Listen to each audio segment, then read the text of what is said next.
और 10 मई की हंगामा आराई पर फौजी अदालतों के मुकदमात गैर कानूनी करार। सुप्रीम कोर्ट का तारीखी फैसला। तमाम मुकदमात सिविलियन अदालतों में भेजने का हुक्म। अदालत ने कहा सिविलियंस के खिलाफ मुकदमात फौजी नहीं सिविलियन अदालतों में चलेंगे। अब तक जो मुकदमात फौजी अदालतों में चले वो गैर कानूनी करार। अब तक हुए कोर्ट मार्शल्स भी गैर मौसर करार। 5 जजेस के बेंच में शामिल 4 जजेस justice Ijazul Ahsan, justice Munib Akhtar, justice Mazahar Naqvi और जस्टिस आयशा मलिक ने करार दिया कि आर्मी एक्ट का सेक्शन 2D1 आइन से मुतसादिम है। जस्टिस याया अफरीदी ने आर्मी एक्ट के सेक्शन गैर आइनी होने पर अपनी राय महफूज रखी।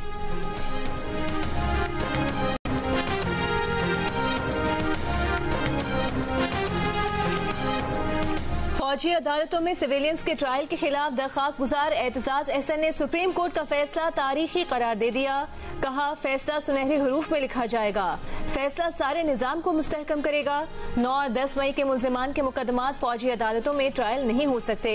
माहिर कानून सलमान अकरम राजा ने कहा कि मिलिट्री कोर्ट्स की सजा को खत्म होना चाहिए। अगर इल्जाम है तो आम अदालत में चलना चाहिए। साबिक सदर सुप्रीम कोर्ट बार एहसन भुवन ने कहा कि सिविलियन का फौजी अदालतों में ट्रायल नहीं होना चाहिए। फैसला अपील में भी बरकरार रहेगा।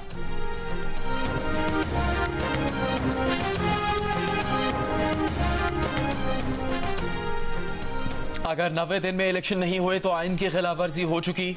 नई मरदमशुमारी में पढ़कर इंतखाबात मजीद ताखिर का शिकार हो सकते हैं। सुप्रीम कोर्ट में इलेक्शन केस की समाअत के दौरान जस्टिस अतहर मिनल्लाह के रिमार्क्स। चीफ जस्टिस काजी फायद ईसा ने सवाल किया कि अगर अदालत आज हुक्म दे तो क्या 90 दिन में इलेक्शन हो सकते हैं। सुप्रीम कोर्ट बार के वकील आबिद जुबैरी ने जवाब दिया अगर सुप्रीम कोर्ट आज हुक्म दे भी दे तो 3 नवंबर को इलेक्शन नहीं हो सकते। चीफ जस्टिस ने कहा कि अगर सदर ने इलेक्शन की तारीख नहीं दी तो हम क्या कर सकते हैं।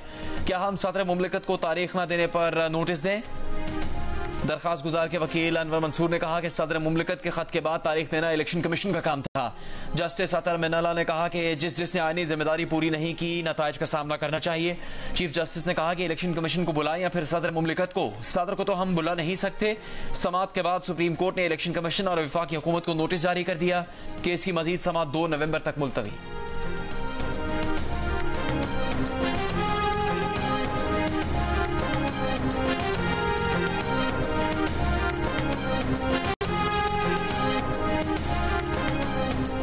दो 2017 की मरदमशुमारी मंजूर हुई तो कहा गया कि जल्द अज जल्द नई मरदमशुमारी हो, लेकिन 2018 के इंतखाबात के बाद आने वाली हुकूमत ने मरदमशुमारी नहीं कराई। जब पिछली हुकूमत ने मरदमशुमारी करा दी तो कहते हैं गलत है। उस वक्त की हुकूमत ने मरदमशुमारी कराने के फैसले के लिए 4 साल क्यों लगा दिए। चीफ जस्टिस काजी फायद ईसा के 90 दिनों में आम इंतखाबात के इनेकाद से मुतालिक केस की समाअत के दौरान रिमार्क्स। चीफ जस्टिस ने सुप्रीम कोर्ट बार के सदर आबिद जुबैरी को कहा कि तारीख न देने का जिम्मेदार आप सदर मुमलिकत को ठहरा रहे हैं। प्रैक्टिस एंड प्रोसीजर एक्ट के फैसले के बाद हमने अहम मुकदमात लगाना शुरू कर दिए। मीडिया पर लंबी लंबी तकरीर और कमरे अदालत में वकील के पास कुछ नहीं होता। अगर हमने ताखीर करना होती तो फौजी अदालतों के केस में नया बेंच बना देते। जस्टिस अतहर मिनल्लाह ने सवाल किया कि वजाहत करें ताखीर पर नताइज का सामना किसे करना चाहिए। चीफ जस्टिस ने आबिद जुबैरी को कहा कि कोई तो जिम्मेदार है। क्या आप सदर मुमलिकत के खिलाफ कार्रवाई चाहते हैं, ले आए ना कोई तौहीन अदालत की दरखास्त, किसने रोका है। अगर कोई आइन की खिलाफ वर्जी कर रहा है तो आर्टिकल 6 लगेगा।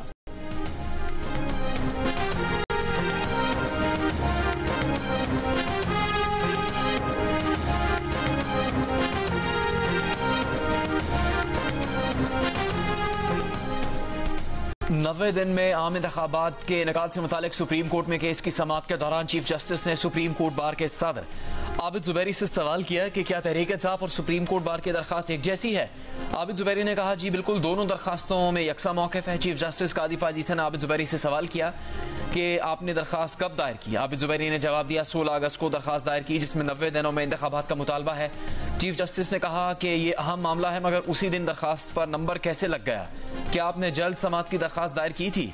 आबिद जुबैरी ने कहा कि हमने जल्द समाअत की मुतफर्रिक दरखास्त दायर की थी। चीफ जस्टिस ने कहा कि उन्हें अभी नोट मिला है कि आपने कोई जल्द समाअत की दरखास्त नहीं दी।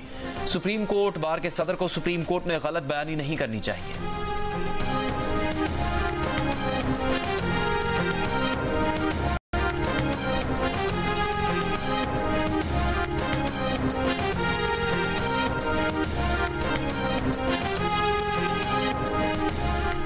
चेयरमैन पीटीआई पर साइफर केस की फर्द जुर्म आयद कर दी गई। कहा गया कि वजारत खारिजा ने एतमाद करके उन्हें साइफर दिया जिसे उन्होंने अपने पास रखकर सियासी मकासद के लिए इस्तेमाल किया। मुल्क की सलामती पर समझौता किया। चेयरमैन पीटीआई का सहते जुर्म से इनकार। चेयरमैन पीटीआई के साथ शाह महमूद कुरैशी पर भी फर्द जुर्म आयद। चार्जशीट के मुताबिक दोनों मुल्जिमान ऑफिशियल सीक्रेट एक्ट की दफा 5 और 9 के तहत मुल्जिम ठहराए गए हैं। चेयरमैन पीटीआई और शाह महमूद कुरैशी दोनों ने इल्जामात को झुटलाने के बावजूद चार्जशीट पर दस्तखत कर दिए।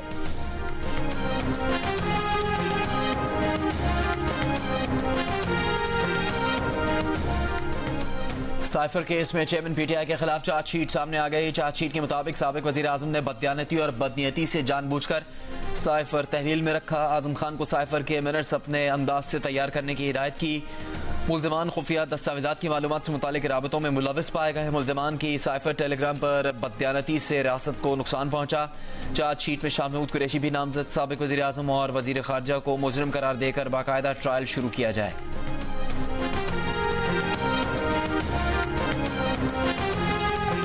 पीटीआई का फर्द जुर्म के ऑर्डर को हाई कोर्ट में चैलेंज करने का ऐलान। चेयरमैन पीटीआई के तर्जुमान उमैर नियाजी के मुताबिक चेयरमैन पीटीआई ने अदालत में कहा साजिश उनके खिलाफ हुई, उनकी हुकूमत गई। जिस मीटिंग का जिक्र किया गया उसके मिनट्स भी मौजूद नहीं। जिस साइफर का जिक्र किया गया वो सिरे से कागजात में नहीं। पीटीआई को बुलडोज करने के लिए बनाए गए लंदन प्लान का पहले से इल्म था। नवाज शरीफ अंपायर को मिलाकर खेलते हैं। नवाज शरीफ उस वक्त तक इलेक्शन में नहीं आ सकते जब तक मर्जी के अंपायर न हो। अगर बड़े चोर को छोड़ना है तो अडयाला जेल में कैद मुल्जिमान को भी छोड़ दें।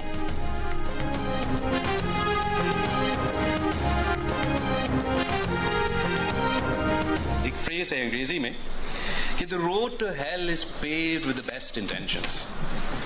तब मुझे समझ आ गया है इसका मानी क्या है। हमने तो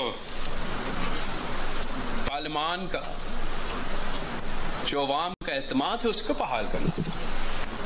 रातों रात सारे इंस्टीट्यूशंस न्यूट्रल हो रहे थे। वाह जी वाह। पीपल्स पार्टी के चेयरमैन बिलावल भुट्टो ने कहा कि हमें गैर जमहूरी क़ुव्वतों को दिखाना था जमहूरी हुकूमत कैसे कायम करते हैं। हमें तो पार्लियामेंट और आवाम का एतमाद बहाल करना था। रातों रात सारे इदारे न्यूट्रल हो रहे थे। वाह जी वाह। सबके एक ही इदारे के जरिए एहतसाब के कायल हैं। जजेस सिविलियन के एहतसाब के तो बहुत कायल हैं मगर अपने एहतसाब के नहीं। सुप्रीम कोर्ट बार की तकरीब से खिताब में कहा कि 2009 में अवामी दबाव पर अदलिया की बहाली से जजेस के तकब्बुर में इजाफा हुआ। 2013 के इलेक्शन में इफ्तिखार चौधरी और अदलिया ने वाज़ेह जानिबदारी का मुजाहरा किया। 2018 के इलेक्शन में भी अदलिया के फेवरेट्स बहुत वाज़ेह थे। इलेक्शन में ताखीर इलेक्शन से इनकार है। इलेक्शन कमीशन फौरी इलेक्शन की तारीख और शेड्यूल का ऐलान करे। तमाम जमातों को लेवल प्लेइंग फील्ड दी जाए।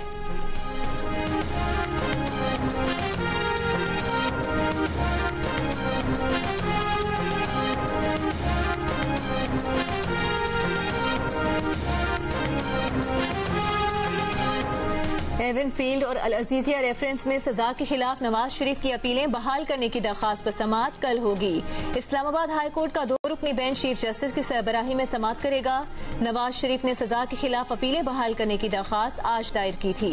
दरखास्तों में कहा गया है कि एवन फील्ड रेफरेंस में शरीक मुल्जिमान मरियम नवाज और कैप्टन रिटायर्ड सफ्तर की सजा कलअदम करार दी गई। पिटिशनर के पेश न होने के बायस अपील अदम पैरवी पर खारिज हुई। जानबूझकर नहीं, सेहत की खराबी के बायस अपीलों की पैरवी के लिए हाजिर न हो सके। जमानत की रियायत का गलत इस्तेमाल नहीं किया। नवाज शरीफ अभी तक बीमारी से मुकम्मल रिकवर नहीं हो पाए। मुल्क के बदतर माशी हालात देखकर वापस आने का फैसला किया।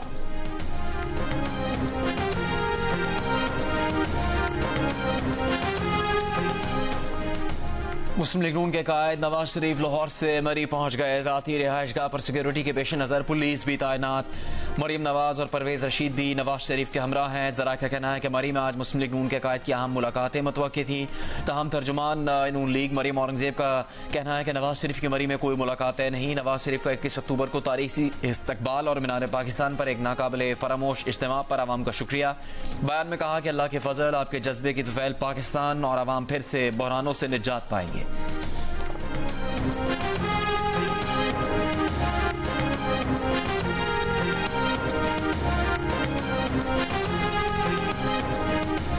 70% पाकिस्तानियों ने मुल्की मुआशी बहरान के हल के लिए नवाज शरीफ से उम्मीद बांध ली। 22% ने PTI चेयरमैन को वाहिद उम्मीद कहा। 30% मायूस, कहा मुआशी बहरान कोई हल नहीं कर सकता। गैलप पाकिस्तान ने स्नैप पोल जारी कर दिया। नवाज शरीफ की मीनारे पाकिस्तान पर तकरीर भी 34% पाकिस्तानियों ने सुनी। 80% ने तकरीर की तारीफ की। 50% पाकिस्तानियों ने नवाज शरीफ की वतन वापसी को मुल्की मुस्तकबिल के लिए बेहतर करार दिया, जबकि 51% ने नून लीग के लिए आइंदा आम इंतखाबात में जीतने में भी मददगार साबित होने का कहा। 70% मुफाहमत के भी हामी नजर आए। मुल्क की तरक्की के लिए नवाज शरीफ को चेयरमैन PTI समेत तमाम सियासी रहनुमाओं के साथ मिलकर काम करने का मशवरा दिया। सर्वे में 38% पाकिस्तानियों ने नवाज शरीफ की वतन वापसी को डील का नतीजा करार दिया। अलबत्ता 27% ने इस राय को रद्द कर दिया।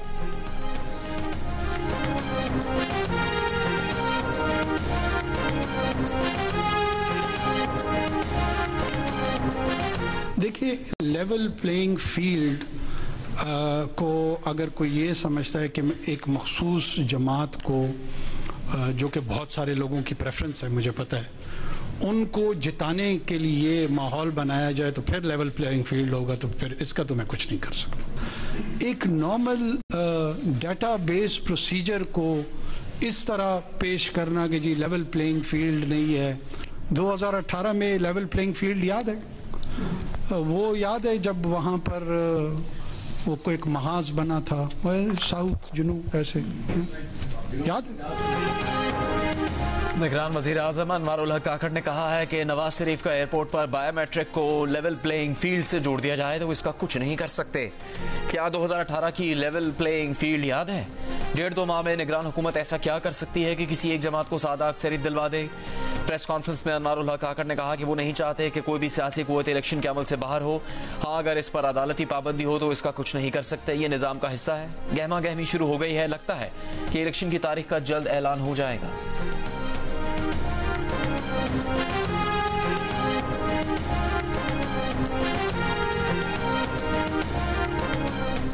Army chief general Asim Munir का कहना है कि तालीम कोई ऑप्शन नहीं बल्कि ज़रूरत है।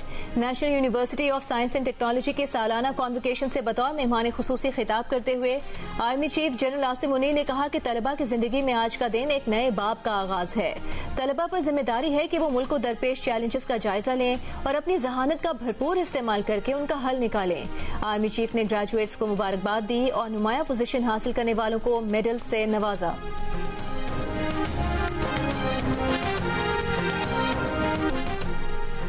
PCB की क्रिकेट टीम में झगड़े से मुतालिक सोशल मीडिया पर चलने वाली खबरों की तरदीद। कहा, कौमी टीम में किसी अंदरूनी तनाज़े की सख्ती से तरदीद करते हैं। कौमी टीम मुत्तहिद है और किसी खिलाड़ी का किसी से कोई इख्तिलाफ नहीं।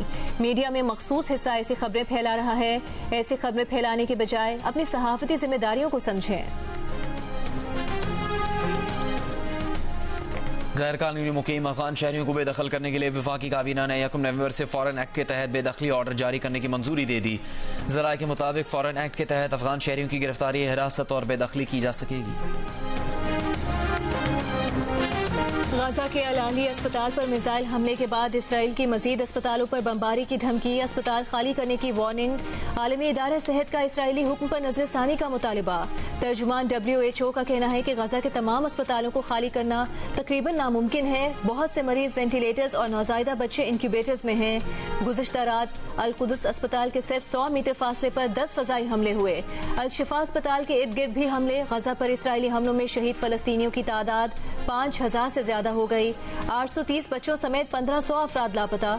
तबाहशुदा इमारतों के मलबे तले दबे होने का खदशा।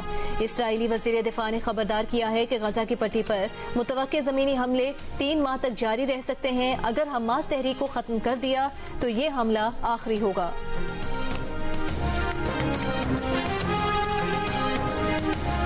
दवाओं से महरूम गाजा के अस्पतालों में बेहोशी या सुन किए बगैर जख्मियों के इलाज और ऑपरेशन।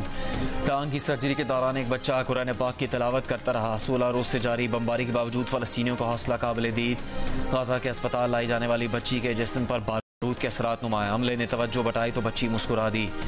79 साल की ज़ईफ़ा खुद भी हंसती मुस्कुराती रही। हमले को मशगूल रखा।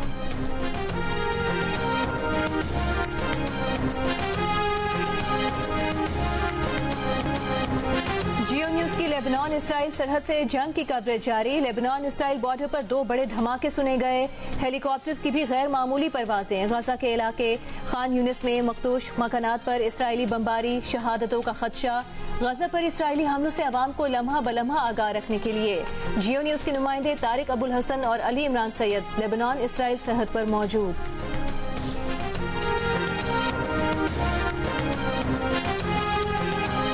पेट्रोल सस्ता होने से महंगाई 1.7% कम हो गई। गंदम 18 जबकि चीनी 16% सस्ती हो गई। सफरी किराए में औसतन 10% कमी आई है। निगरान वज़ीर आज़म अनवारुल हक आकड़ को ब्रीफिंग। निगरान वज़ीर आज़म का ज़ख़ीरा अंदोज़ों नाजायज़ मुनाफाखोरों के खिलाफ ऑपरेशन जारी रखने का हुक्म। कहा स्मगलिंग करने वालों और बिजली चोरों से कोई रियायत न की जाए। सस्ते पेट्रोल के असरात आवाम तक पहुँचाए जाएँ।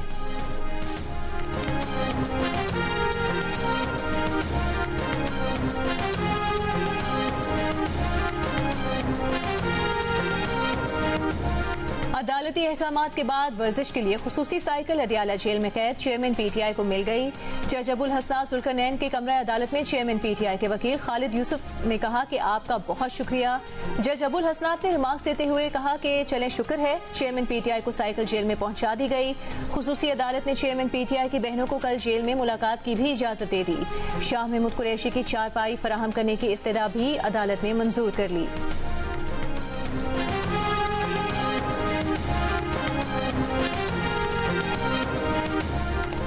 चेयरमैन पीटीआई शाह महमूद कुरैशी को पिंजरे में खड़ा कर देते हैं जहां बात तक नहीं हो सकती, दस्तखत के लिए दस्तावेज तक नहीं दी जा सकती।